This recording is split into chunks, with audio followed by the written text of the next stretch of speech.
Hello, I'm Essay, your AI essayist. Please note that all content, audio and video in this presentation are AI generated.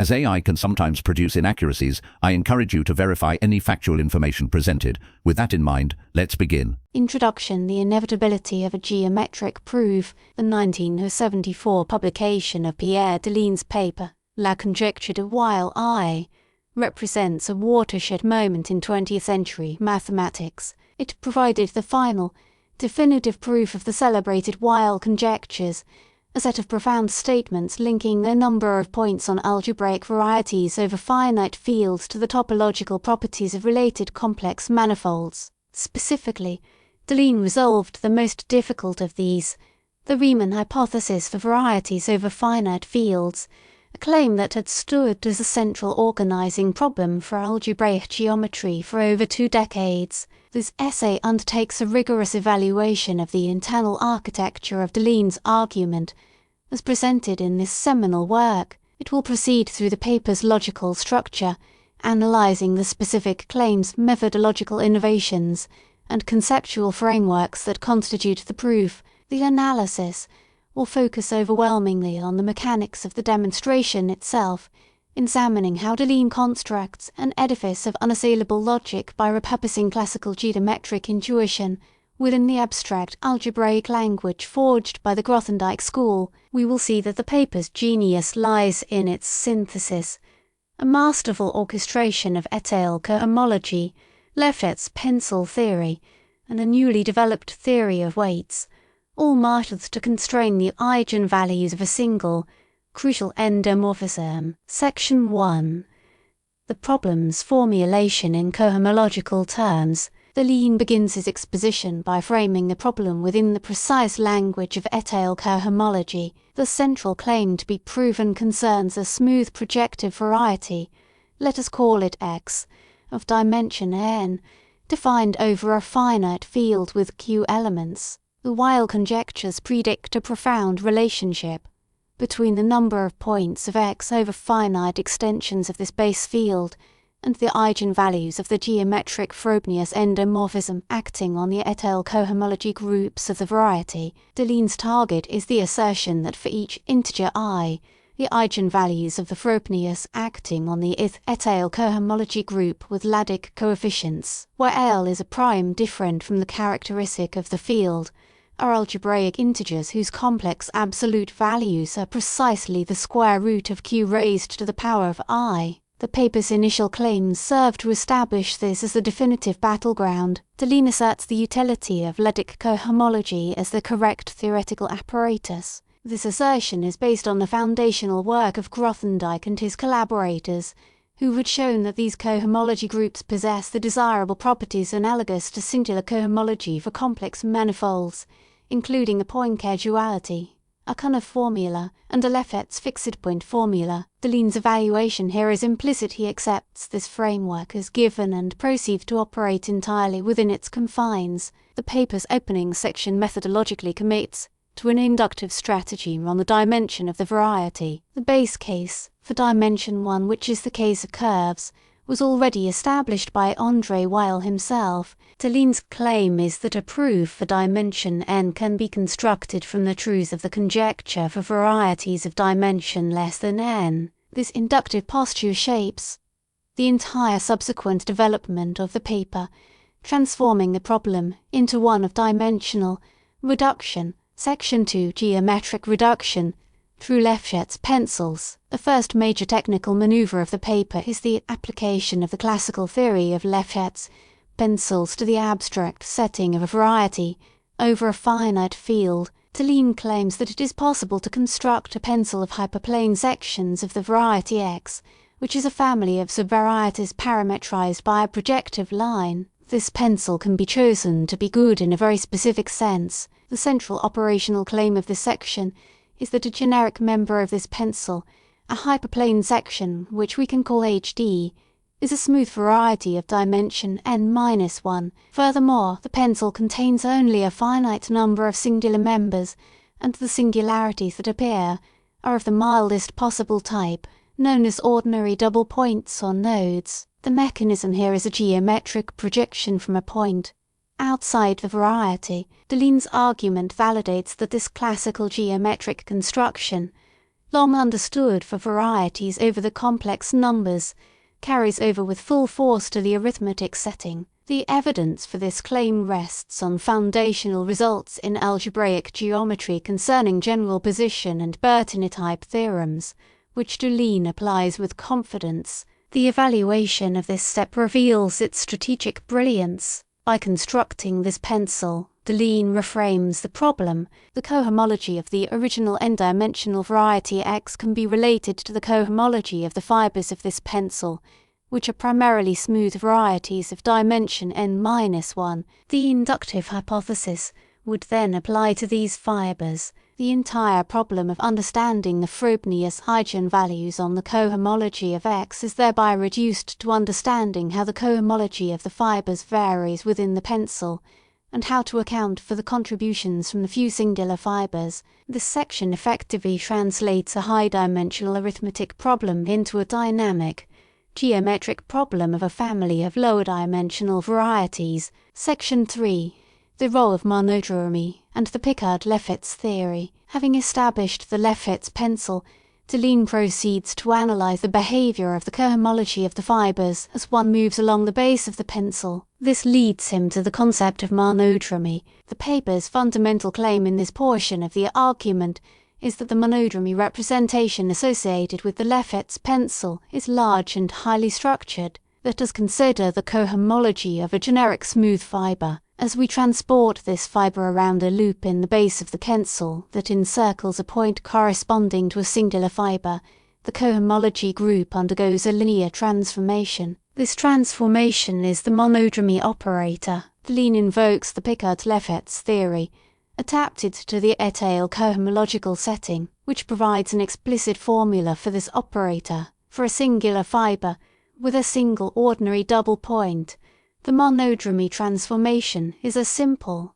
Rankine perturbation of the identity. The core assertion Deligne makes is that the group generated by these monodromy transformations, if one considers loops around all the singular fibers, acts irreducibly on a specific piece of the cohomology of the generic fiber, known as the vanishing cycles. This irreducibility is the linchpin of the argument. It means there are no proper, non-trivial subspaces of the cohomology that are left invariant by the entire monodromy group. The evidence Deligne provides for this claim is a sophisticated appeal to the topology of the situation, arguing that the geometric configuration ensures that the vanishing cycles associated with different singular fibers are sufficiently independent to generate an irreducible representation. The consequence of this irreducibility is profound. It forces a powerful constraint on the eigenvalues of the geometric Frobenius endomorphism, which must commute with the action of the monodromy group.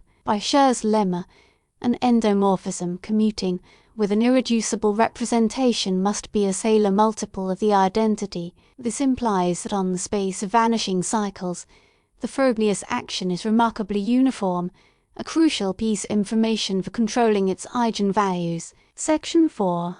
The introduction of the weight filtration. The most significant and original conceptual contribution of the paper is presented in its development of the theory of weights. Prior to Deligne, the notion of weight was understood for the cohomology of smooth projective varieties, where the if cohomology group was said to be pure of weight I, meaning all its Frobenius eigenvalues had the specific absolute value predicted by the Weil conjectures. The difficulty Deligne faced was that his Lefferts pencil construction necessarily involved objects that were either singular, the special fibers, or non-compact, the generic fiber viewed as an affine variety. The cohomology of such objects is mixed, containing pieces of different weights. Deligne's central claim in this section is the existence of a canonical and functorial weight filtration on the laddic cohomology of any algebraic variety, smooth or singular, projective or affine. This is a sequence of nested subspaces. Let us say W0 is contained in W1, which is contained in W2, and so on, up to the full cohomology group. The key property, Deligne asserts, is that the successive graded pieces of this filtration meaning the quotient space W sub k divided by W sub k minus 1 are pure of weight k. This means that the Frobenius eigenvalues acting on this specific quotient all have absolute value equal to the square root of q to the power of k. The methodology for constructing this filtration is extraordinarily deep, involving a complex interplay of resolutions of singularities, simplicial schemes, and spectral sequence arguments. Deligne essentially shows that any variety can be cohomologically decomposed into pieces that behave like smooth projective varieties, allowing him to define the filtration. The evaluation of this claim reveals it as the technical heart of the entire enterprise. The weight filtration provides a precise accounting tool for the various Frobenius eigenvalues that appear in mixed cohomology groups. It allows Deligne to track how weights behave under geometric operations and long exact sequences, providing the rigorous bookkeeping necessary to make the inductive argument work. This theory of weights, introduced here to solve a specific problem, proved to be a concept of immense and lasting importance for modern algebraic geometry. Section 5, the inductive synthesis, and the main theorem, the final sections of La conjecture de Weil I, are a spectacular synthesis of the previously developed machinery. Deligne marshals the Lefferts pencil, the monodromy argument, and the weight filtration to complete the inductive proof. The claim is that these tools are sufficient to deduce the purity of the cohomology of the n-dimensional variety X for the assumed purity of cohomology for varieties of dimension n-1. The argument proceeds by analyzing the long exact sequence of cohomology for the Lefschetz fibration. This sequence relates the cohomology of the total space X to the cohomology of the generic fiber and the cohomology concentrated at the singular fibers. Deligne's evaluation of each term in this sequence is meticulous. I. The inductive hypothesis, the cohomology of the generic fiber, being a smooth affine variety of dimension n-1, is known to possess a weight filtration whose graded pieces are pure. The monodromy argument provides crucial information about the piece of this cohomology, the vanishing cycles, that interacts with the singular fibers, specifically, the irreducibility of the monodromy representation and its commutation. With Frobenius forces the relevant part of the Frobenius action to be a scalar multiplication by an algebraic integer. Let's call it alpha. The next step is a piece of intellectual wizardry. Deligne uses a global argument, examining the Lefferts fixed point formula applied to the Frobenius acting on the entire pencil. By counting points in two different ways, he can relate the trace of Frobenius on the cohomology of X to the traces on the fibers. This global calculation, combined with the local information from the monodromy, allows him to pin down the absolute value of the scalar alpha. He proves that the complex absolute value of alpha is the square root of the field size Q. This is the final missing piece. With this information, Deligne can analyze the weights of all terms in the long exact sequence. He demonstrates, using the properties of the weight filtration, that the mixing of weights that occurs is perfectly controlled. The weights from the lower dimensional fibers combine in such a way as to produce cohomology for X that is pure of the correct weight. The ith cohomology of X is shown to be pure of weight I, thus proving the Riemann hypothesis. The claim is that this intricate web of arguments holds together without any logical gaps. A mathematical community's subsequent scrutiny has affirmed this conclusion an architecture of enduring significance. The argument presented in Pierre Deligne's La conjecture de Weil I stands as a monumental achievement of synthesis and innovation. The paper's internal claims, evaluated section by section, reveal a logical progression of extraordinary depth and clarity from the initial framing of the problem in the language of étale cohomology to the ingenious geometric reduction via Lefferts pencils. The argument is built upon a foundation of established theory repurposed with visionary insight. The analysis of monodromy provides the crucial algebraic constraints, while the development of the weight filtration represents a profound conceptual leap, creating a new and powerful tool of lasting importance. Deligne's final synthesis, weaving these disparate threads into a complete and rigorous inductive proof, is a testament to his technical mastery and architectural vision. The work's claims are substantiated not by a single, isolated breakthrough, but by the careful and coordinated application of multiple powerful ideas. Its ultimate success validated the entire program of the Grothendieck School, demonstrating the power of the abstract cohomological method they had developed. The paper did more than solve a famous problem, it fundamentally enriched the landscape of algebraic geometry, providing a framework and a set of techniques, particularly the theory of weights, that have become indispensable tools for subsequent generations of mathematicians. The proof within La Conjecture de Weil is a perfect confluence of classical geometric intuition and modern algebraic abstraction, a demonstration that the path to solving the most profound arithmetic questions often leads through the deepest structures of geometry. We really appreciate you tuning into this AI-powered presentation. Our goal is to push the boundaries of AI in content creation, and your input is invaluable. If there's a particular subject you'd like to see us tackle next, or if you have suggestions on how we could fine-tune our AI's creative prompts, please don't hesitate to leave your ideas in the comments section. We're excited to bring you more unique content very soon.